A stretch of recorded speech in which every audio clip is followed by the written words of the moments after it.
just reading an article a few days ago about a gentleman from another country who had been recently released from jail, went out, couldn't find a job, and literally begged the police officers to put him back in jail because he just couldn't survive in this day and age.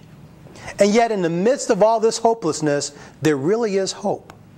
And so what we want to talk about today is a chance to not only gain employment and to give yourself a competitive advantage above others, but to literally set yourself up with a new career.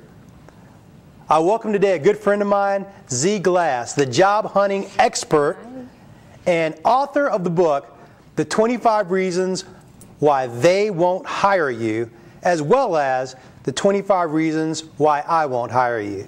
Z, welcome to the show. Hi, Tony. Thank you. Okay. Let's start off with something really practical. Okay. Let's say someone out there is in the unfortunate situation where they just lost their job. What are the first things they should do? Well, Tony, as you are aware, we deal with this every day. Okay, we on a daily basis get calls from job seekers. We have them in our to come to our office. We interview them, and one of the first things that I always teach people is that you've got to open your eyes and look around. I think the first thing that a lot of people tend to do is they go to some of the sites such as the Career Builder, the Monster, the Yahoo Hot Jobs, and there's really nothing wrong with that. The biggest problem is so few people are aware that only 20% of jobs are actually advertised. Wait. Only 20% of jobs that are available right now are advertised on these job boards? There are many studies that prove my statement, one in which we actually have listed on our site, a study done by Cornell University, and they support the facts that 20% of jobs are advertised, and in a bad economy or in a recession economy, actually fewer jobs than that are advertised. So we really focus on tapping into what we call the hidden job market, and not only do we as an agency go out and search and get these jobs for them, but we actually also teach the job seekers how to do that. One of the reports that we give away for free, you mentioned you have it on your site, is how to set up 3 to 5 job interviews this week without a resume. And just hearing the title, you got me right there. You got me on the title. Right off the bat, just hearing the title, how to set up 3 to 5 job interviews this week. But if you just apply the principle, it actually works. The thing is, whenever we get job seekers that come into the office, I always tell them, when was the last time you drove around in your neighborhood? Pretty much every community has some sort of an industrial area, am I right? Yeah. When was the last time you drove around in that neighborhood, got out of your car, and went company to company to talk to them to see if they have positions available?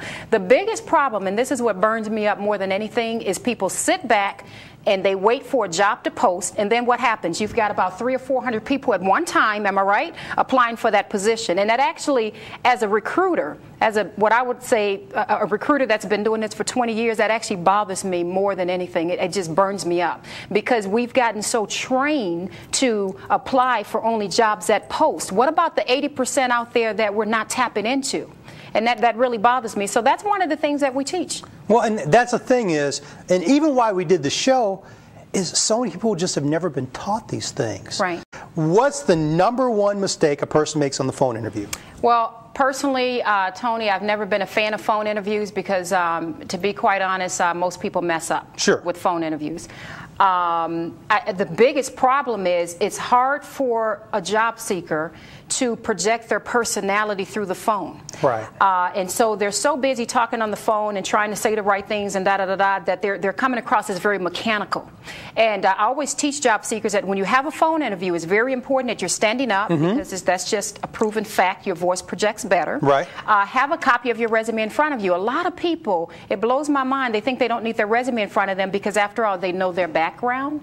But, you know, when an employer gets to asking you questions, and, you know, not everyone is as organized, and they kind of go back and forth with things, or they ask you about a specific date, you get to fumbling because you naturally maybe get nervous, and you get to mixing things up. And then you're so focused on trying to keep the dates in order that you can't really focus on the question.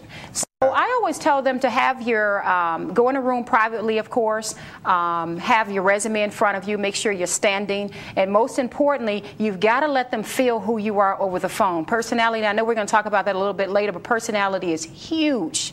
And when you're on the phone with someone, you've got to do your best to let that come through. You have to let them see you smiling on the other end. Okay, so I hear people always say, play the hand you're dealt. Let me tell you, everybody who tells me that always has a good hand. I'm into playing draw. If I don't like the hand I got, I want a new hand. Go out and get a new hand. Right. Telling you can make this happen. Overcome the nervousness, overcome the fear, overcome the depression. You can do this.